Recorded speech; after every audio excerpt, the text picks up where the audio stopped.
Hello, everybody. Joethelawyer here from Analog Mancave. Thanks for listening. I have an interesting topic today, I think, because it affects everybody, whether you're new school or old school. Death of PCs, right? So this is for DMs and for players, and it's focused on the old school game. And we're going to talk about some differences between the new school and the old school and how to deal with PC deaths. Oh God, I had a crush on her when I was 14 years old. Anyway, back to it. She was a chick in the Mensa Red box who you had to save, and she dies, and this and that, and she was kind of cute. And you're 14, right? Whatever. Anyway, back to the topic at hand: PC deaths. Now, there's a big difference in old school games. There's a lot of tropes and a lot of misunderstandings. I think old school DMs, we're not assholes. We don't want to kill PCs. We don't try to. But we also do not have balanced encounters, generally speaking. We don't care about balance. Sometimes you walk in, there's an orc. Sometimes you walk in and there's a dragon, right? You don't know. And if you're first level, deal with it. Run away or fight, right? It's really up to you. You might get away, you might not. Things are unpredictable. Things are kind of, I guess, there's more of an expectation that you might die in old school games versus new school games, right? And in particular, old school games that don't have any sort of resurrection or get you back from the dead, that's a huge difference. I guess maybe a good starting point is to talk about what I did a quick Google search here, and I found 5 DM tips for handling character death from this site called The Gamer. And I think this is a very, very new school mentality, none of which I agree with. So I'll go through it right now. Number 5, make it obvious. They say, basically, you spent so much time, this and that, creating your character, the PC, creating their characters, that it's your job as a DM to make it clear that this is a terrifying opponent. No. Sometimes it looks like a zombie, but it might be the god of zombies. No, you just need to have the PCs understand in an old school game that not everything is obvious. You don't know what you're walking into. That brings in the fear. Okay, that brings in the terror. That brings in the unknown. That brings in the stealthiness. The approach that people take is very, very different. You're not heroes destined to save the world. You're adventurers out to make some gold and kick some ass and make it out alive. All right. So I don't make the monster like, oh my God, if you go up to there, you might die. No, everybody, anything you encounter in an old school game might kill you. All right. Number 4, make it reasonable. No adventure story, no great adventure story ever ended with the adventurer being stabbed in the gut by a goblin with a dagger. Why not? Why not? That's what happens, man. This is life. You can be walking down the street in New York City, somebody walks up behind you and just shoots you in the back of the head. This is life. That's how it goes. You walk across the street, a bus might hit you, right? That's just how life goes, and that's how I try to make verisimilitude. I hate that word, but it kind of fits. Make it. This is a reality. This is the reality of my game world, right? 3, make it epic. Epic? Well, not every death is epic. Sometimes you just croak. Sometimes you're walking down the street and a cinder block falls from the top of a building, hits you in the head, crushes you, you're dead. That's how it is. It doesn't have to be epic. I mean, just because you put 98 hours into creating this PC and statting him up and figuring out everything he's going to do in new school games, doesn't mean that your character's death is going to be epic or that your character's life is going to be epic. That's not how old school works. In old school, like I said, you're basically looking at your character as an extension of you. You're a normal human being with a sword or could cast a fireball or something like that, right? You're a normal person, and normal people are not heroes. Normal people just get by, and that's what PCs do in old school games. Number 2, allow last words. Hell no. You're not going to get some last words before you die. If something, breathes fire on you or just cuts your head off, how are you going to say it? How are you going to say anything? You don't get any last words, no final last words.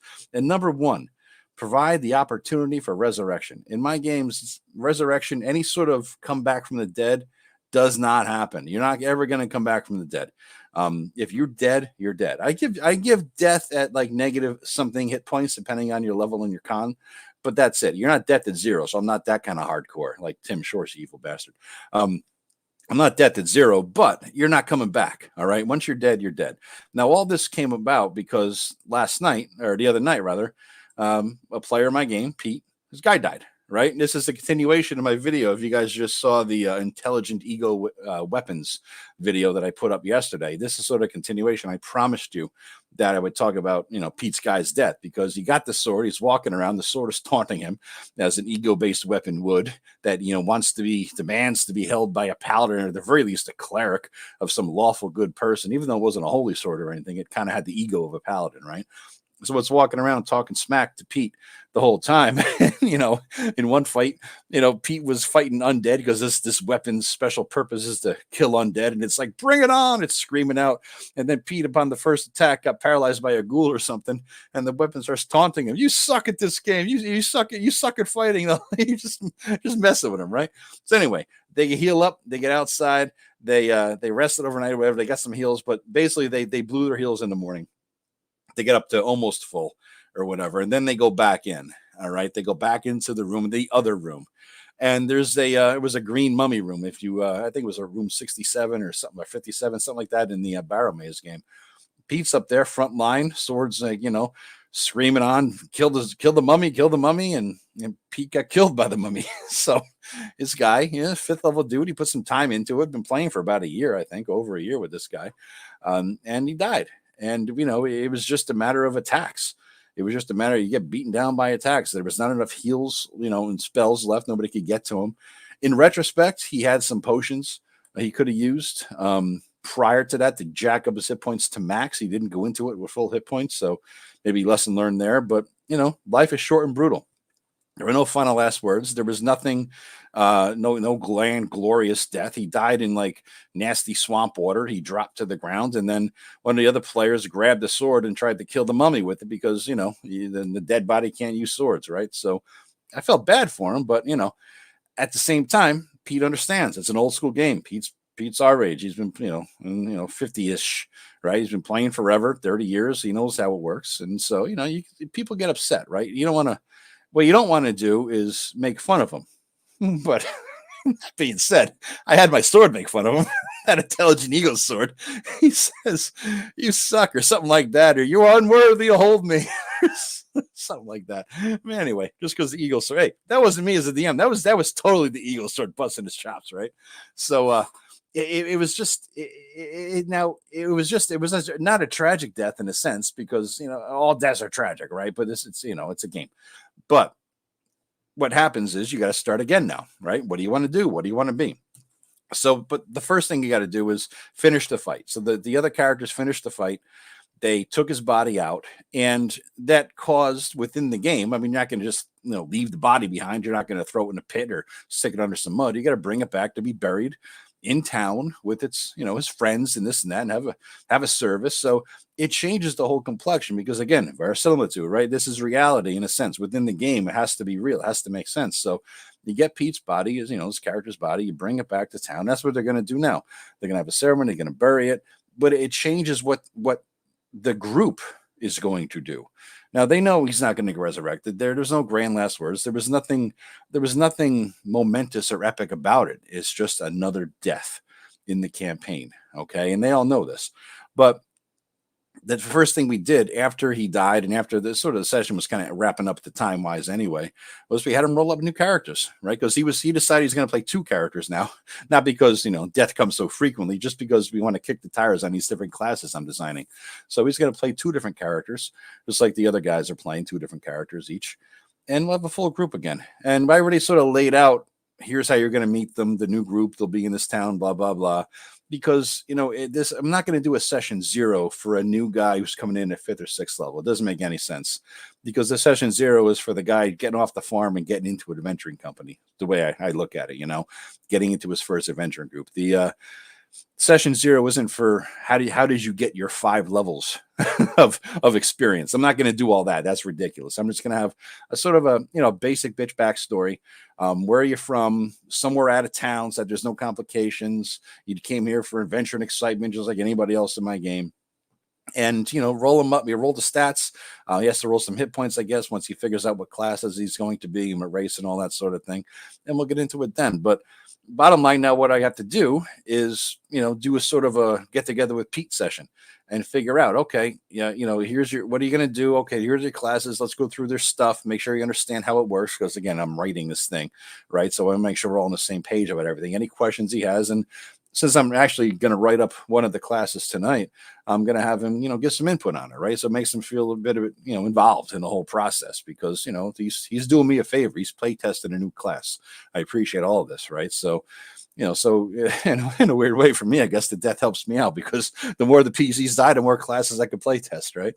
But going forward, I mean, they all understand it's just a consequence. This is just the cost of doing business in D&D. You're going to die. Be sympathetic to the player because you did put a little bit into this. But you still, we're all adults here. We can bust chops, especially if you go down a ridiculous way, like rot grubs or some dumbass thing that killed you. Tim, rot grubs, bastard.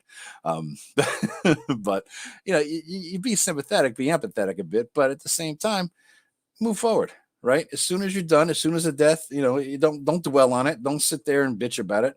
All right. As you just move forward. Now, from the player's perspective, that sort of leads to the second part of this.